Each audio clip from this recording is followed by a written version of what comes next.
আল্লাহ পাক ডাক দিয়া বলেছেন লিত্তাগিনা মাআবা, ও মানুষ ওই জাহান্নাম তোমার জন্য থাকার জায়গা হয়ে যাবে, থাকার জায়গা হয়ে যাবে।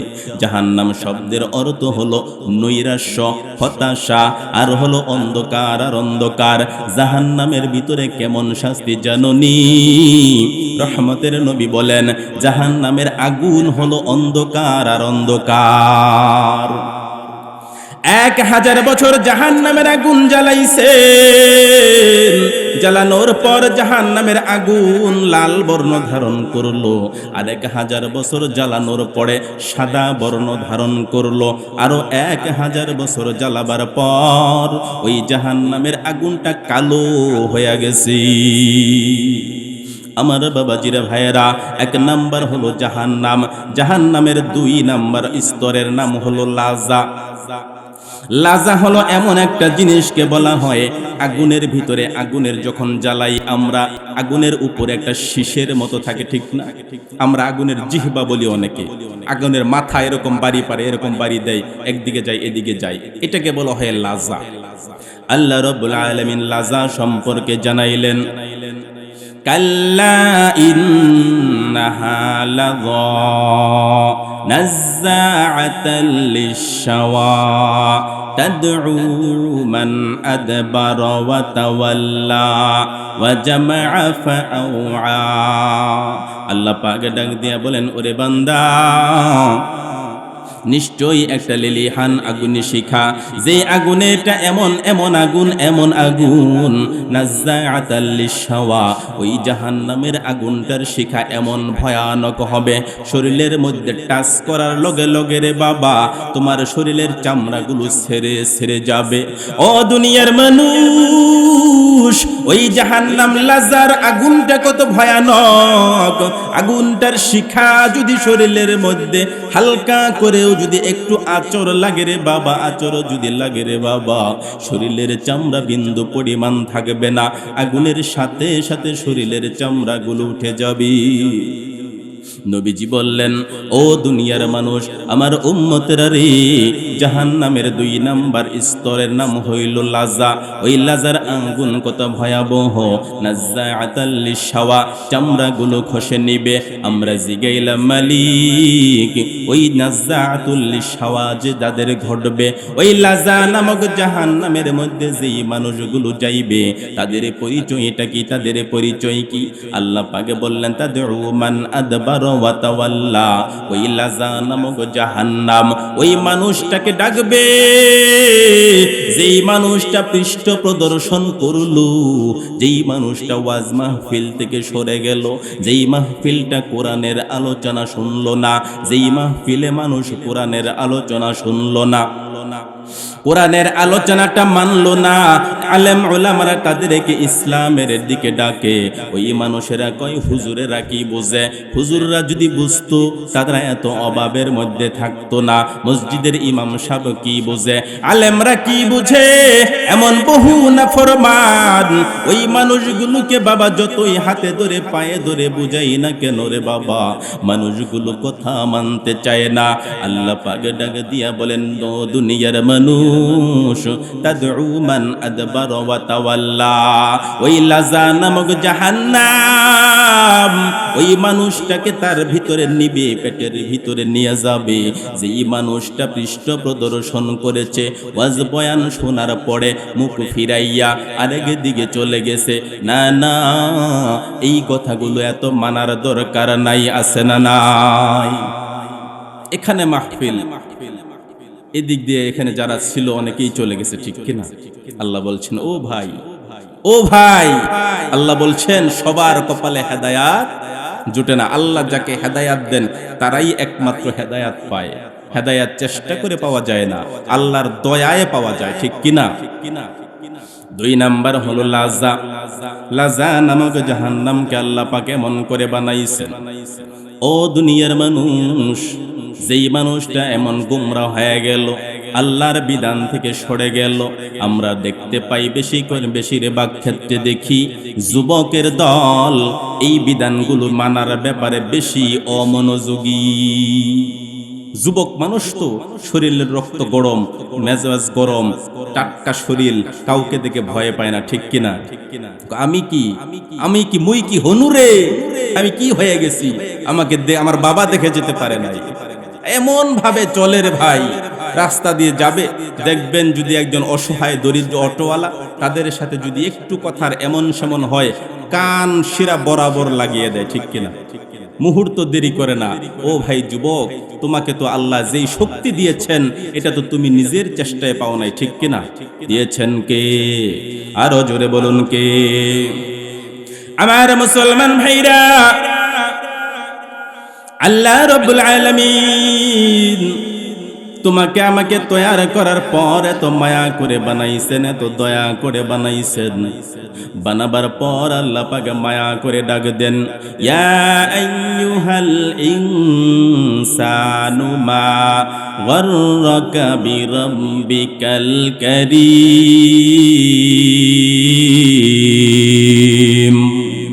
আল্লাহ পাক ডাক দিয়া বলেন, ও মানুষ, কোন জিনিসটা তোমাকে তোমার রবের ব্যাপারে ধোকায় ফেলে দিল? কোন বস্তুর পিছনে পড়িয়া তুমি তোমার রবকে ভুলিয়া গেলা? যেই রব তোমাকে এত সুন্দর করে বানাইছেন, সুন্দর করে আকৃতি দান করেছেন, হাতের জায়গায় হাত দিয়েছেন, চোখের জায়গায় চোখ দিয়েছেন, নাকের জায়গায় নাক দিয়েছেন, ঠোঁটের জায়গায় বাজান ঠোঁট দিয়েছেন। আল্লাহ বলেন, বান্দারে, আমি তোরে কত যত্ন করে বানাইলাম, মায়ের পেটের ভিতরে করে যত্ন করে বানাইলাম। ফি যুলমাতিন সালাস, একটা না দুইটা না, তিনটা স্তরের ভিতরে, অন্ধকারের ভিতরে আমি আল্লাহ তোরে বানাইছি।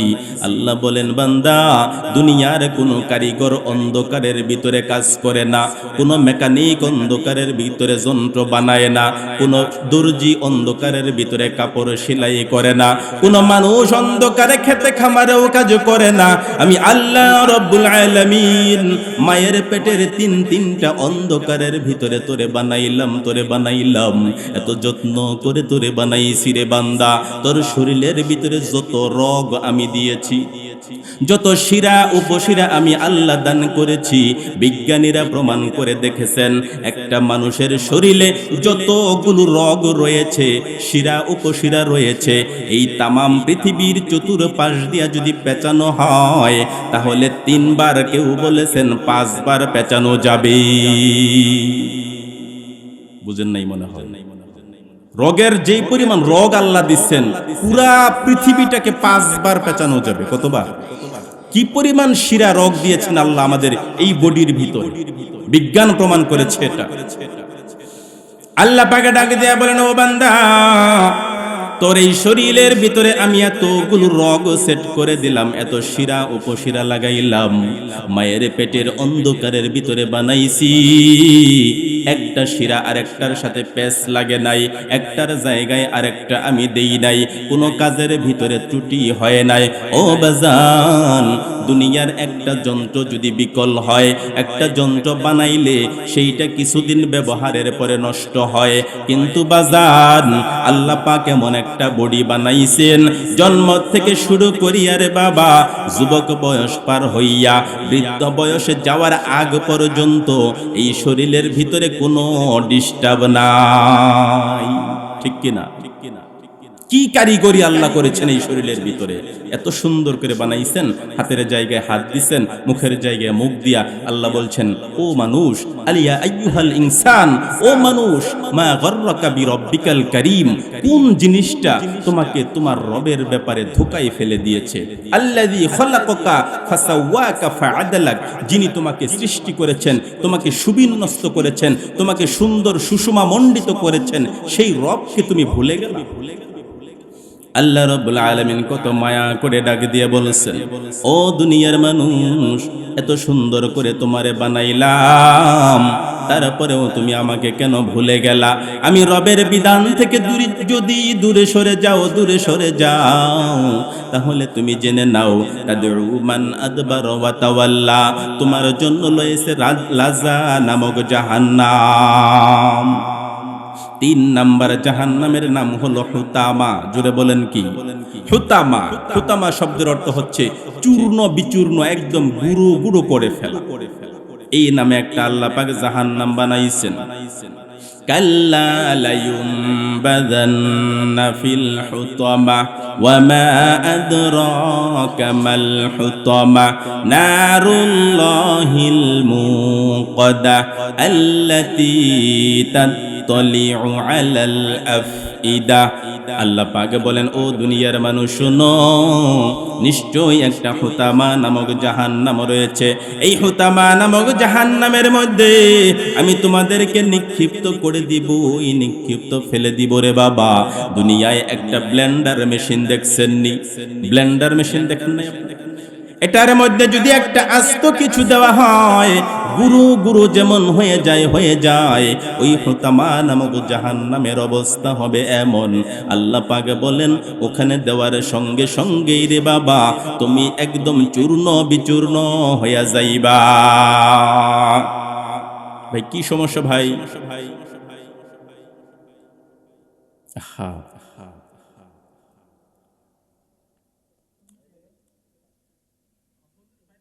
যান, আপনি বাহিরে যান, কথা বলে আসেন। একটু জিকির করেন, লা ইলাহা ইল্লাল্লাহ, লা ইলাহা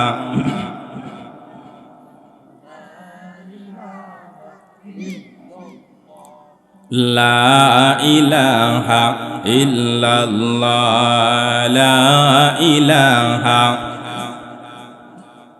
লা ইলাহা ইল্লাল্লাহু মুহাম্মাদুর রাসূলুল্লাহ সাল্লাল্লাহু আলাইহি ওয়াসাল্লাম।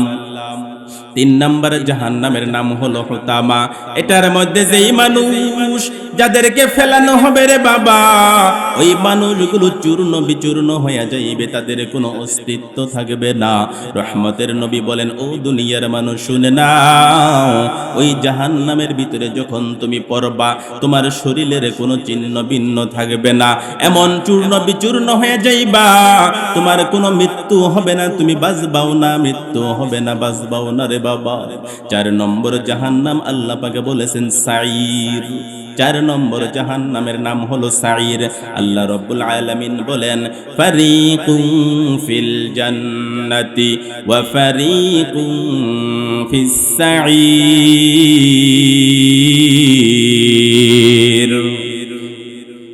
আল্লাহ রাব্বুল আলামিন ডাক দিয়ে বলেন, এক দল যাবে জান্নাতে, আরেক দল যাবে সাঈর নামক জাহান্নামে। সাঈর নামক জাহান্নাম হলো এমন একটা জাহান্নাম, যেই জাহান্নামের ভিতরে দাও দাও দাও দাও করে আগুন জ্বলতে থাকবে। যেই জাহান্নামের আগুন জমিন থেকে, জাহান্নামের তলদেশ থেকে নিয়ে উপর পর্যন্ত পৌঁছাইবে। এই জাহান্নামে কারা যাবে? আল্লাহ আরেক আয়াতে জানাইছেন, ইন্নাশ শাইতানা লাকুম আদুউন ফাত্তাখিযুহু আদুওয়া ইন্নামা ইয়াদউ হিজবাহু লিয়াকুনু মিন আসহাবিস সাঈর।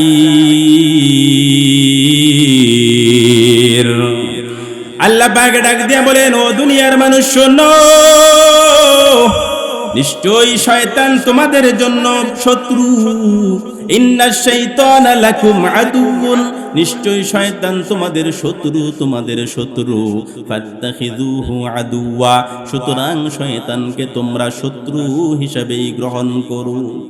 ইন্নামা ইয়াদউ হিজবাহু, নিশ্চয়ই শয়তান তার দলবলকে আহ্বান করে, লিয়াকুনু মিন আসহাবিস সাঈর, তার সাথে যেন শয়তানের সাথে সাঈর নামক দোজকের বাসিন্দা হতে পারো।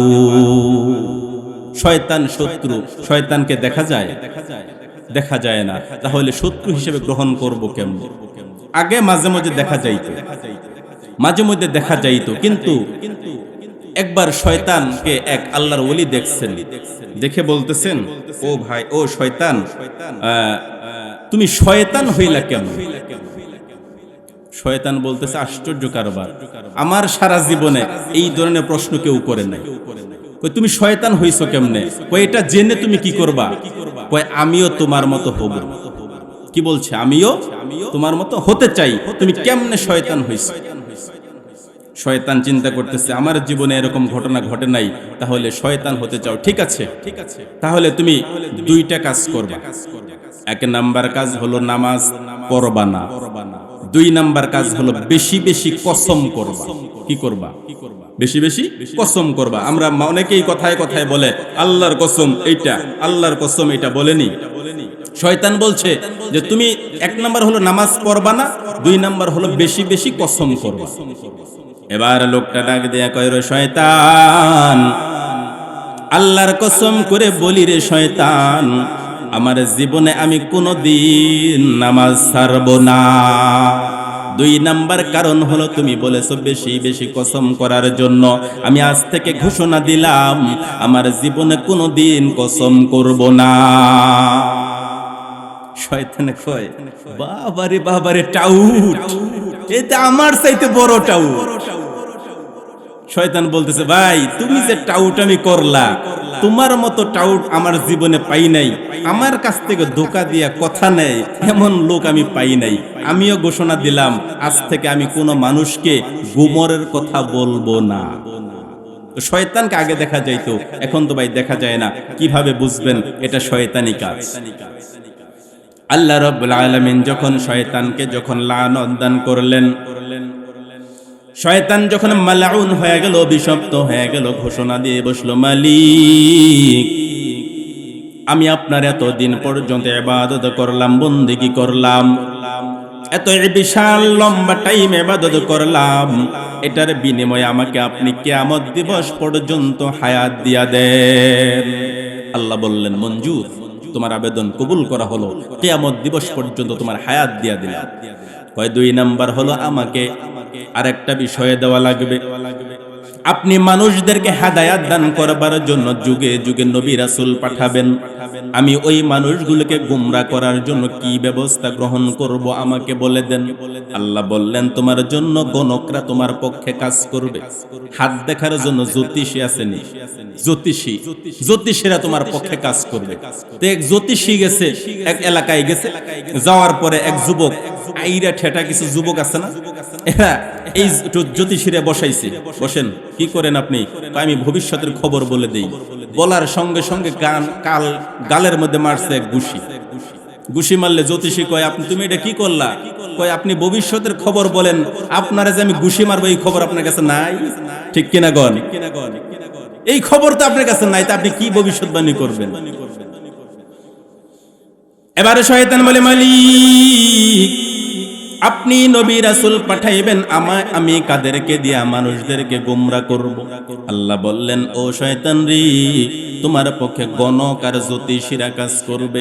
এবার শয়তান বলতেছেন, আল্লাহ আপনার মানুষদেরকে ডাকার জন্য, হেদায়েতের ডাকার দিকে ডাকার জন্য মুয়াজ্জিনের ব্যবস্থা করবেন, আজানের ব্যবস্থা করবেন। আল্লাহ আমি কেমনে মানুষদেরকে আমার দিকে ডাকবো, একটু ব্যবস্থা দিয়া দেন। আল্লাহ পাকে তাকে বললেন, ওয়াস্তাফজিজ মানিসতাতা মিনহুম বিসাউতিক ওয়াজলিব আলাইহিম বিখাইলিকা ওয়া রাজিলিক ওয়াশারিকহুম ফিল আমওয়ালি ওয়াল আওলাদ ওয়াইদহুম ওয়া মা ইয়াইদুহুমুশ শাইতানু ইল্লা গুরুরা।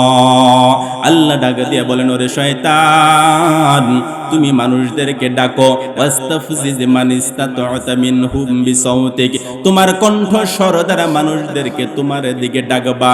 মুফাসসিরিনে কেরাম বলেন, শয়তানের কণ্ঠ কি জিনিস? হাদিস শরীফের মধ্যে আসছে, শয়তানের কণ্ঠ হলো গান বাজনা, শয়তানের কণ্ঠ হলো ঢোল তবলা। আছে না নাই? গান বাজনার দিকে মানুষ বেশি না কম? বেশি। ওদিকে শয়তানের বাজনা ওগুলো। ওয়াস্তাফজিজ মানিস্তাতা মিনহুম বিসাউতিক ওয়াজলিব আলাইহিম বিখাইলিকা ওয়া রাজিলিক। আল্লাহ বলছেন, শুধু তাই না, মানুষদের উপরে তুমি আক্রমণ করো তোমার পদাতিক বাহিনী দ্বারা, তোমার অশ্বারোহী বাহিনী দ্বারা, তোমার যত বাহিনী আছে সব কিছু নিয়ে তুমি মানুষদের উপরে অ্যাটাক চালাও, সমস্যা নাই, কোনো সমস্যা নাই। ওয়াশারিকহুম ফিল আমওয়াল, এবং মানুষের সম্পদে তুমি মিশে যাও, ওয়াল আওলাদ, সন্তানের সাথেও তুমি মিশে যাও। সব ক্ষমতা ইবলিশকে দিয়া দিচ্ছেন, কিন্তু একটা কথা আল্লাহ বলে দিয়েছেন, শয়তান নিজেই বলছে, আল্লাহ গো, আপনার সমস্ত মানুষদেরকে আমি গোমরা করে দেব, সব মানুষকে গোমরা করে দেব, ইল্লা ইবাদাকা মিনহুমুল মুখলাসিন, কিন্তু আপনার মানুষ বান্দার মধ্য থেকে যারা মুখলিস বান্দা থাকবে, খালেস দিলওয়ালা মানুষ থাকবে, তাদেরকে আমি গোমরা করতে পারবো। আমাদের তো গান বাজনার কি অবস্থা, হাইরে গান বাজনার অবস্থা দেখলে ভাই খুব আশ্চর্যজনক হতে হয়। মানুষ, যুবক, বৃদ্ধ, এই মহিলা সব মিলাইয়া গান বাজনার দিকে যায় কি যায় না? আমগো দেশকান বইরা গেছে টিভি সিনেমায়, বসছেনি? আমগো দেশকান বইরা গেছে টিভি সিনেমায়, জুয়ান বুড়া পোলা মাইয়া সবাই দেখতে যায়, ঠিক কিনা? আমগো দেশকান ভইরা গেছে টিভি সিনেমায়, জুয়ান বুড়া পোলা মাইয়া সবাই দেখতে যায়। চুল দাড়ি পাকিয়া যার হইয়া গেছে সাদা, জুয়ান বুড়া গর্বরতা তারে ডাকে দাদা। সেই দিন দেখলাম সেই বুড়াইও টিভি দেখতে যায়, সেই দিন দেখলাম সেই বুড়াইও সিনেমাতে যায়, জুয়ান বুড়া পোলা মাইয়া সবাই দেখতে যায়, ঠিক কিনা? নুন আনতে যার পান্তা ফুরায় তাহার ঘরেও টিভি আছে না নাই? খাবার নাই ঘরের ভিতরে, টিভি কিনা বসে রইছে।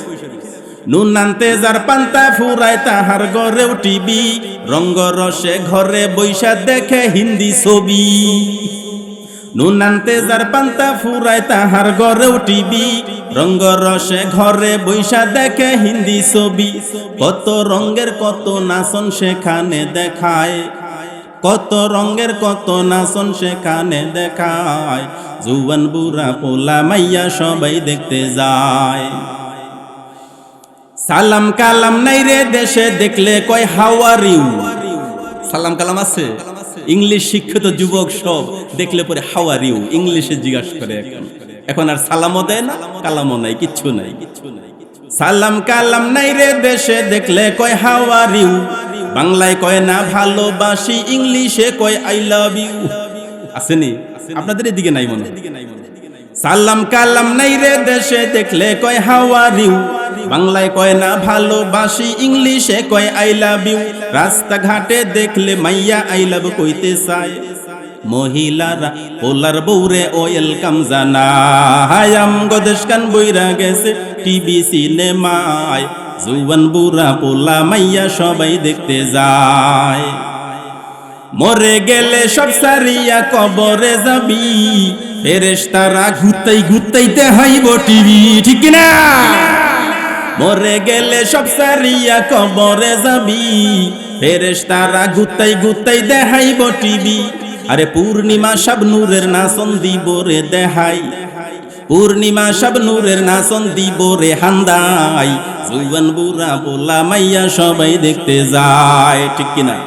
আইরে টিভির নাশারে ইশার নামাজ পড়ে, নামাজ পড়ে আমি দেখছি ভাই, আমাদের এলাকাতেই আছে, আপনাদের এখানে দেখিও নাই, বলতে পারবো না। মাগরিবের নামাজ পড়ে আসে মসজিদ থেকে, মাশাআল্লাহ বলেন, আয়েশা টিভির সামনে হা করে বসে থাকে, মুখের ভিতরে যদি কুকুরে প্রস্রাব করে দেয় বুঝতে পারবেন, একটু একভাবে তাকাই রইছে, ডাইনে বামে পিছনে কি হচ্ছে কোনো খোঁজ খবর নেই। আল্লাহ মাফ করুন, বলেন আমিন। আল্লাহ রাব্বুল আলামিন 4 নম্বর জাহান্নামের নাম বলেছেন সাঈর। এই সাঈর নামক জাহান্নামের মধ্যে শয়তান মানুষগুলোকে ডাকবে, ইন্নামা ইয়াদউ হিজবাহু লিয়াকুনু মিন আসহাবিস সাঈর। ও দুনিয়ার মানুষ, নিশ্চয়ই শয়তান তোমাদেরকে ডাকে, তোমাদেরকে আহ্বান করে, তার দলবলকে আহ্বান করে, যেন তোমরা জান্নাতের বাসিন্দা না হইয়া শয়তানের সাথে জাহান্নামের বাসিন্দা হয়ে যাও। শয়তান এভাবে মানুষদেরকে আহ্বান করে, ডাকতে থাকে। এবার 5 নম্বর জাহান্নাম, আমি আলোচনা সংক্ষেপ করে আনতেছি, সময় তো 1 ঘন্টার কথা বলেছিলাম, প্রায় শেষের দিকে। 5 নম্বর জাহান্নাম হচ্ছে সাকার। আরব দেশে যখন সূর্যের তাপ প্রখর হয়ে একদম সূর্য যখন মাথার উপরে চলে আসে, প্রচন্ড তাপ যখন থাকে, তখন ওই অবস্থাকে বলা হয় সাকার। 5 নম্বর জাহান্নামের নাম হলো সাকার। আল্লাহ রাব্বুল আলামিন সাকার নামক জাহান্নাম সম্পর্কে জানাইলেন, সাউসলিহি সাকার ওয়া মা আদরাকা মা সাকার লা তুবকি ওয়া লা তাদার লাওয়াহাতুল লিল বাশার। আল্লাহ পাক বলেন, ও দুনিয়ার মানুষ, নিশ্চয়ই আমি তাকে অচিরেই সাকার নামক জাহান্নামের মধ্যে ফেলে দিব। নবী গো, আপনি কি জানেন সাকারটা কি জিনিস? ওমা আদরাকা মা সাকার, ও নবী আপনি কি জানেন সাকার নামক জাহান্নামটা কি জিনিস? লা তুবকি ওয়া লা তাদার, আল্লাহ নিজেই জবাব দিলেন, এটা এমন একটা জায়গা, যেই জায়গার ভিতরে আমি যেই বান্দাটাকে ফালাইব, ওই বান্দাটা বাঁচবেও না, আবার মরবেও না, জীবিতও রাখবে না, আবার ছেড়েও দিবে না। ও দুনিয়ার মানুষ, একটু অসুখ বিসুখ যদি হয়, পেটের ব্যথা যদি হয় রে বাবা, মাথার ব্যথা যদি হয়, ব্যথা যদি ভালো না হয়, আমরা ডাক দিয়া বলি, মালিক মৃত্যু যদি দিয়া দাও, এই ব্যথা আর সহ্য হয় না। দুনিয়ায় একটু ব্যথার কারণে অতিষ্ঠ হইয়া রে বাবা কত মানুষ আত্মহত্যা করে দুনিয়ার থেকে বিদায় নিল। আমার দেখান্তরে বাবা রে, একজন বৃদ্ধ মানুষ পেটের ব্যথার কারণে সইতে পারে না, সারা জীবন মসজিদে যাইয়া নামাজ আদায় করেছে, পেটের ব্যথার কারণে অতিষ্ঠ হইয়া বিষ পান করে মারা গিয়েছে। সামান্য একটু ব্যথা ভাই সহ্য হয় না, আত্মহত্যা করে ফেলে বহু মানুষ আছে। আল্লাহ বললেন, ও দুনিয়ার মানুষ শোনো, এখন তো তোমার একটু সুযোগ আছে, আত্মহত্যা করলা, কিন্তু কিয়ামতের ময়দানে জাহান্নামের ফয়সালা হয়ে যাওয়ার পর তোমার তো সেই সুযোগ আর থাকবে না। ও দুনিয়ার মানুষ, এমন একটা জায়গা হলো সাকার নাম, যেই সাকারটার ভিতরে তোমাকে জীবিতও রাখবে না, আবার আস্তও রাখবে না। আমরা জিগাইলাম, মালিক ওই সাকার নামক জাহান্নামে কোন মানুষগুলো যাবে? আল্লাহ পাক জবাব দিয়া বললেন, মা সালাকাকুম ফি সাকার ক্বালু লাম নাকু মিনাল মুসাল্লিন ওয়া লাম নাকু নুতঈমুল মিসকিন ওয়া কুন্না নাখুদু মা'আল খাইদিন।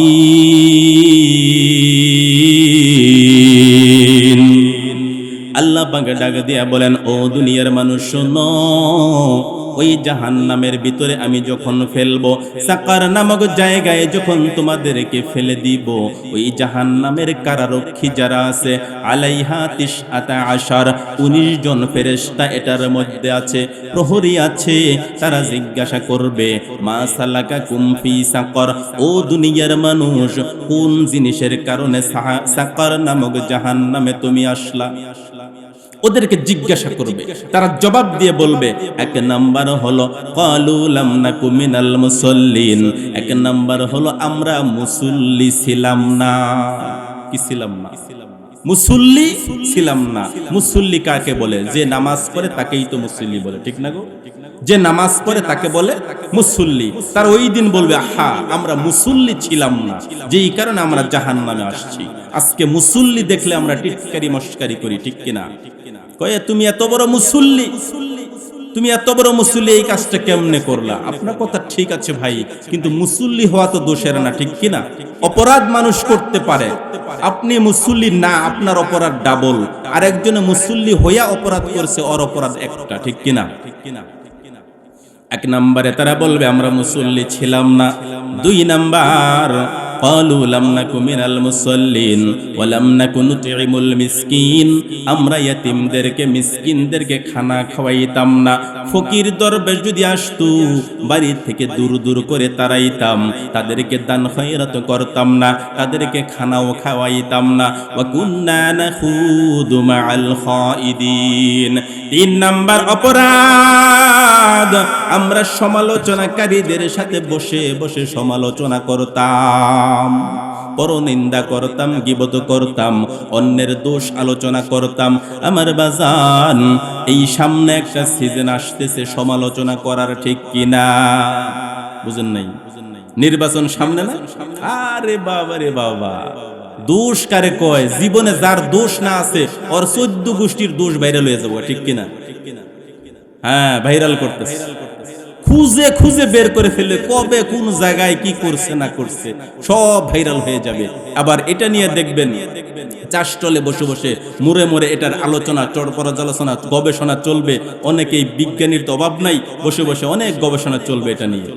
এটার কারণ হবে জাহান্নামে যাওয়ার অন্যতম একটা কারণ। জাহান্নামে যাইয়া এই মানুষগুলো বলবে, ওয়া কুন্না নাখুদু মাআল খাইদিন, হায়রে আমরা তো সমালোচনাকারীদের সাথে বসে বসে সমালোচনা করতাম, শুনতাম, এগুলো আলোচনা করতাম। আল্লাহ হেফাজত করুন, বলেন আমিন। 6 নম্বরে জাহান্নামের নাম হলো জাহিম। 6 নম্বর জাহান্নামের নাম হলো জাহিম। আল্লাহ পাক জাহিম নামক সম্পর্কে বলতেছেন, ফাআম্মা মা তাগা ওয়া আতারাল হায়াতাদ দুনিয়া ফাইন্নাল জাহিমা হিয়াল মাওয়া। আল্লাহ রাব্বুল আলামিন ডাকে দিয়ে বলেন, যেই দুনিয়ার যেই মানুষটা সীমা লঙ্ঘন করবে, অবাধ্য হয়ে যাইবে, ওয়া আথারুল হায়াতাদ দুনিয়া, দুনিয়ার জীবনটাকে প্রাধান্য দিবে রে বাবা, ওই মানুষটার জন্য হলো জাহিম নামক দুজক। ও যুবকের দল, একটু চিন্তা করে দেখো, পর্দার আড়ালের মা বোনেরা গো, একটু মনোযোগ দিয়ে শোনো রে বাবা। ও মা বোনেরা, একটু মনোযোগ দিয়ে শোনো। আমরা যেই শক্তি পাইলাম মালিক শক্তি দিয়েছেন, যেই শক্তি পাইলাম মালিক দিয়েছেন রে বাবা, নিজের চেষ্টায় পাই নাই। লক্ষ্য করে দেখো, যেই পাতিলের খাবার তুমি খাও, তোমার বাবাও খায়, তোমার দাদাও খায়, তোমার দাদিও খায়। একই খাবার খাইয়া তোমার শরীরের শক্তি বেড়ে যায়, তোমার বাবার শরীরের শক্তি কমে যায়, ঠিক কিনা? যেই বাজার থেকে ফল কিনে আনো, যেই ফল খাইয়া তোমার শরীরের শক্তি গরম হয়, তোমার বাবার শরীরের শক্তি নরম হয়। এই ফলের রস খাইয়া তোমার শরীরের চামড়াগুলো টাইট হয়, সুন্দর হয়।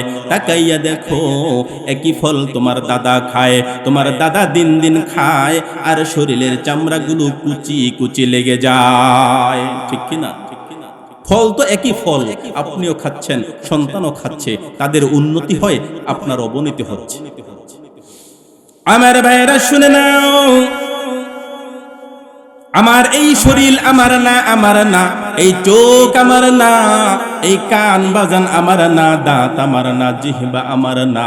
যদি আমার যদি হইতো, তাহলে এই হাত আমার কথা শুনতো। আমার যদি হইতো, হাতের শক্তি আমি কমতে দিতাম না। দাঁত যদি আমার হইতো, দাঁত আমি পড়তে দিতাম না। জিহ্বা যদি আমার হইতো রে বাবা, জিহ্বার স্বাদ আমি নষ্ট হইতে দিতাম না, দিতাম না। তাহলে বোঝা যায় এই জিনিসগুলো মালিকানা শুধু আমি কিছুদিনের জন্য পেয়েছি। এগুলো আমার না, আমার না, আমার কথা একটাও শুনে না। এই সবগুলো শুনে কার কথা? আরো জোরে বলুন, কার কথা? একটু জিকির করেন, লা ইলাহা লা ইলাহা ইল্লাল্লাহ, লা ইলাহা লা ইলাহা ইল্লাল্লাহু মুহাম্মাদুর রাসূলুল্লাহ সাল্লাল্লাহু আলাইহি ওয়াসাল্লাম। এবার 7 নাম্বার দুজকের নাম হলো হাবিয়া। 7 নাম্বার নাম হাবিয়া। হাবিয়া হলো সবচাইতে নিচের স্তরের জাহান্নাম, সবগুলোর চাইতে নিচের দুজকের নাম হলো হাবিয়া। আল্লাহ পাক হাবিয়া সম্পর্কে কুরআনুল কারীমের মধ্যে বলেন, ওয়া আম্মা মান খাফফাত মাওয়াজিনুহু ফাউম্মুহু হাবিয়া ওয়া মা আদরাকা মা হিয়া নারুন হামিয়া। আল্লাহ রাব্বুল আলামিন ডাক দিয়া বলেন, ও দুনিয়ার মানুষ শোনো, তোমাদের মধ্যে যেই মানুষটার আমল নামা কম হয়ে যাবে, আমল নামা ওজনের মধ্যে হালকা হয়ে যাবে রে, ওই মানুষটার জায়গা হয়ে যাবে হাবিয়া নামক জায়গায়। আল্লাহ জিগাইলেন, নবী গো আপনি কি জানেন হাবিয়া নামক দুজকটা কি? আল্লাহ নিজেই জবাব দিয়ে দিলেন, নারুন হামিয়া। এই হাবিয়াটা সাধারণ কোনো জিনিস না, এটা হলো দাউ দাউ করা একটা আগুনের নাম। ও মুসলমান ভাইরা শোনো, দুনিয়ার জীবনে বাজান থাকিয়া বাড়ির ভিতরে যাইয়া একটা পরীক্ষা করে দেখবারে বাবা, একটা মোমবাতি জ্বালাইয়া আগুন লাগাইয়া আঙ্গুলের ডগাটা মোমবাতির আগুনের মধ্যে দিয়া দেখবা, যদি সহ্য করতে পারো রে বাবা, তাহলে বুঝে নিবা তুমি জাহান্নামের আগুন সইতে পারবা। শোয়া যাবে নি? তাহলে এই জাহান্নাম থেকে বাজান আমাদের বাঁচার দরকার আছে নি? আরো জোরে বলেন, দরকার আছে কিনা? ও বাজান, জাহান্নাম থেকে বাঁচার জন্য এক নাম্বার বিষয় হলো আল্লাহ রাব্বুল আলামিনের প্রতি বিশ্বাস করা লাগবে, নবীকে বিশ্বাস করা লাগবে, কিয়ামত দিবস কবর জগৎকে বিশ্বাস করা লাগবে। 2 নাম্বার হলো নামাজ আদায় করা লাগবে। 3 নাম্বারে রোজা রাখা লাগবে। 4 নাম্বারে হলো যাদের সম্পদ আছে যাকাত দেওয়া লাগবে। 5 নাম্বার একটা সুযোগ হলো, অপশন হলো দান খয়রাত করা লাগবে। জাহান্নামের আযাব থেকে যদি বাঁচতে চাও, আল্লাহ রাব্বুল আলামিন বলেন, বান্দারে আমি যেই ধন সম্পদ তোমাদেরকে দিলাম, কিয়ামতের ময়দানে তোমাদের এই সম্পদ কাজে লাগবে না। যেদিন আমলনামা দেওয়া হবে, আমলনামা যদি বাম হাতে যদি পাও দেওয়া হয়, ওই মানুষগুলো আফসোস করে বলবে, হায়রে আমার আমলনামা যদি না দেওয়া হইতো, আমার আমলনামা যদি না দেওয়া হইতো, আমলনামা যদি না পাইতাম, ওয়ালাম আদরি মা হিসাবিয়া, আমার হিসাব যদি আমি না জানতাম। ওই দিন মানুষগুলো আফসোস করে বলবে, আমার হিসাব যদি আমি না জানতাম, মা আগনা আন্নি মালিয়া, আমার সম্পদ কোনো কাজেই লাগলো না। কত সম্পদ আমি কামাই করেছিলাম, দুনিয়ার জীবনে সম্পদগুলো রাখলাম না, না দুনিয়া থেকে বিদায় হয়ে যাওয়ার পর ওই সম্পদ তোমার সন্তানগুলো দান করতেও পারে, নাও করতে পারে, ঠিক কি না? রহমতের নবী বলেন, সম্পদ যেইটুকু তুমি খাইলা ওইটুকু হলো তোমার হয়ে গেল, যেইটুকু দান করলা ওইটুকু তোমার পরকালের জন্য তুমি পাইবা, যেইটুকু রেখে গেলা রে বাবা এইটুকু তোমার কোনো কাজে লাগবে না।